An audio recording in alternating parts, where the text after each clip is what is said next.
सच में अगर आपको बलि देनी है, अगर आपको लगता है कि मुझे बलि देनी है, तो आप अपने बच्चों की दे दो। अरे भाई साहब, अगर ये बात आप मुसलमानों के लिए कह रहे हैं, वैसे तो खैर आप मुसलमानों के लिए नहीं कह रहे हैं, लेकिन आप ही की तरह सोशल मीडिया पर कई लोगों को मैंने इस तरह की बात करते हुए देखा कि अगर कुर्बानी ही देनी है तो अपनी औलाद की कुर्बानी दो, अपने बच्चों की कुर्बानी दो। पढ़िए ना मजहब इस्लाम, औलाद की ही तो कुर्बानी देने गए थे हजरत इब्राहिम अलैहिस्सलाम। पढ़िए मजहब इस्लाम की हिस्ट्री, ये कुर्बानी है क्या चीज, कुर्बानी क्या चीज है। हजरत इब्राहिम अलैहिस्सलाम अपने बेटे हजरत इस्माइल अलैहिस्सलाम को कुर्बान करने के लिए ही तो गए थे। अल्लाह तबारक व तआला का हुक्म यही तो हुआ था, जो अपने जो तुम्हारी सबसे महबूब, जो तुम्हारे सबसे ज्यादा महबूब जो है उसको कुर्बान करो अल्लाह की राह में। तो अपने बेटे हजरत इस्माइल अलैहिस्सलाम को लेकर के गए थे, अपनी आंखों पर पट्टी बांधकर, अपने बेटे के चेहरे पर कपड़ा डाल करके 3 बार छुरी चलाई, चली नहीं। गुस्से में जब फेंकी तो पत्थर पर जाके गिरी, पत्थर के टुकड़े हो गए। जब आंखों से पट्टी खोली तो देखा बेटा अलग खड़ा हुआ मुस्कुरा रहा था और दुम्बा रखा हुआ था, ज़िबा हुआ।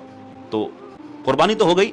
अल्लाह तबारक व तआला के हुक्म पर हजरत इब्राहिम अलैहिस्सलाम ने अपने बेटे हजरत इस्माइल अलैहिस्सलाम को कुर्बान कर दिया था, लेकिन अल्लाह का हुक्म ये था। अब देखें, अगर वो कुर्बानी, अगर वो चाकू अगर हजरत इस्माइल अलैहिस्सलाम के गले पर चल जाता तो वाकई आज मुसलमान अपनी औलादों को कुर्बान करता नजर आता।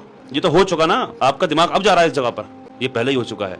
इसलिए मजहब इस्लाम को पढ़िए। मजहब इस्लाम के अंदर कोई भी चीज़ अगर होती है, कुछ भी अगर होता है, तो उसको जानने की कोशिश करिए, उसको पढ़िए। भाई बिल्कुल सही बात बोल रहा है तू कि मुसलमानों को जब बलि ही देनी है तो बकरे की क्यों दे रहे हैं, अपने बेटे की क्यों नहीं दे रहे हैं। और ये भाई साहब ने भी बिल्कुल सही बोला कि बलि तो बेटे की ही जाती। इब्राहिम ने अपने बेटे की ही बलि देनी चाहिए थी। कब? जब परमेश्वर इब्राहिम के विश्वास की परीक्षा लेता है, तब उससे वही बेटा मांगता है जो बेटा उसे 99 साल की उम्र में हुआ था। इतने बुढ़ापे में जब किसी को औलाद होती है, जीवन भर वो बे औलाद रहता है, तो वो औलाद उसे उसके कलेजे से ज्यादा प्रिय होती है।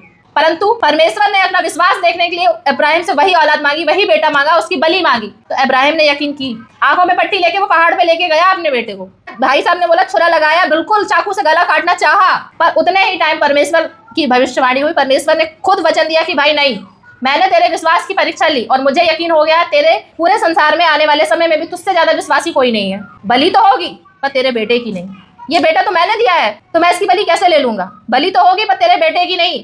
वचन तो होगा, जो मैंने कहा है वो वचन पूरा भी होगा, पर बलि उस मेमने की जाएगी जिसकी व्यवस्था मैंने पहले से करी है। और तो और खुद उस परमेश्वर ने एक मेमने को, हाँ भेड़ के बच्चे को झाड़ियों में फंसा के रखा था, क्योंकि उस वचन को पूरा करना था जो इब्राहिम को उसने दिया था। क्योंकि बलि तो देनी थी, उस वचन को पूरा करना था, इसलिए बेटे की बलि नहीं, अब वो मेमने की बलि जाएगी।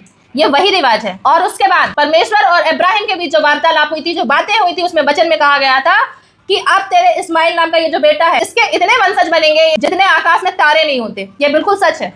और ये भी सच है कि अगर उस टाइम इस्माइल के गर्दन में अगर चाकू चल जाता, अगर इस्माइल की बलि चढ़ जाती, तो आज मुसलमान ना अपना सबसे ज्यादा बड़ा बेटा, प्यारा बेटा, प्यारे बेटे की ही बलि देते। जो बात आपकी ध्यान में अब आई है ना, ये वर्षों पहले हो चुकी है। ठीक है।